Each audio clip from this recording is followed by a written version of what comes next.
Hello guys, I was tempted to make an effigy out of our plasticine friend. I resisted it because I might be called a moronic fool who's not taking the science seriously. It's not an ideal thing, this plasticine. I want to get away from using it if I can. One of the problems I noticed was that on repeated use of compression and then re-rolling, you'd get the homogeneity of it would become dishomogeneous or unhomogeneous, however you say it, and you'd get it would cleave. You'd get a split down through the centre of it, and then that would start making its resistance to compression inconsistent, and then you'd have to keep re-rolling it and forming it until it was homogeneous again, and then you could do 2 or 3 or 4 perhaps drops on it before it would start to become inconsistent. So it's less than ideal. I'd really like to use a spring, a mechanical force gauge, you know, to do it, because then we could repeat it. Then we could repeat it multiple times.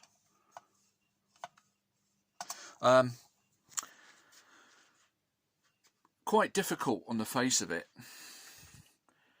because the weights coming down are not compressing, they're extending the spring. How do you suspend the spring centrally to the axis of the tube was a problem. I thought, well, you know, we could use a lever. You could use a lever somehow on here that the weight would push down and the other end would extend the spring. That, until you start really thinking about it and designing these things, then the problems occur. There's so many problems with using a lever that would make it inconsistent as well. You'd have to design a very clever mechanical device that balanced out all the problems of the way that the force acts on the lever at different positions, blah blah blah. It becomes mechanically compensated is the word I was looking for. You'd have to build a compensated lever system. And when you're trying to do these sort of amateur experimenter, I am an amateur experimenter. When you're trying to do that, you want simplicity as the goal, isn't it? You're looking for the simplest way you can build things in your basement. So, on thinking about it, and I had this idea, I thought, well, have a plate. I've got one now. Have a plate here suspended actually with the tube that the weights are going to come down and hit.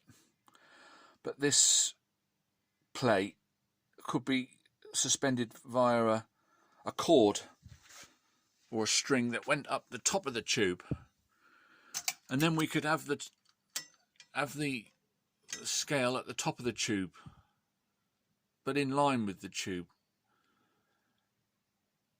and then a little magnet on the scale to record the position, or to record the greatest force acting on it, because obviously it would rebound after the force of the drop. Problem with that is there would be quite a bit of wobble on the plate, perhaps. I don't know, but if the weight is coming down with my bobbin guiding it, friction's not an issue there, Gary. It might well be enough to push the plate down, enough to get a decent reading, and without it going all over the shop. And then the thing is, we can repeat it enough times to try and get a consistent result, and to try and falsify it as well. That's important, isn't it? We've got to try and falsify these things. So that's my theory, what I might build. I think it'd be better than the clay. There's problems with the plasticine.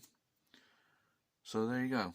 I expect there's a book written on it, on the physics of deformation of plasticines and clays, and all these problems are known about, I expect. There you go, you learn as you go along, don't you?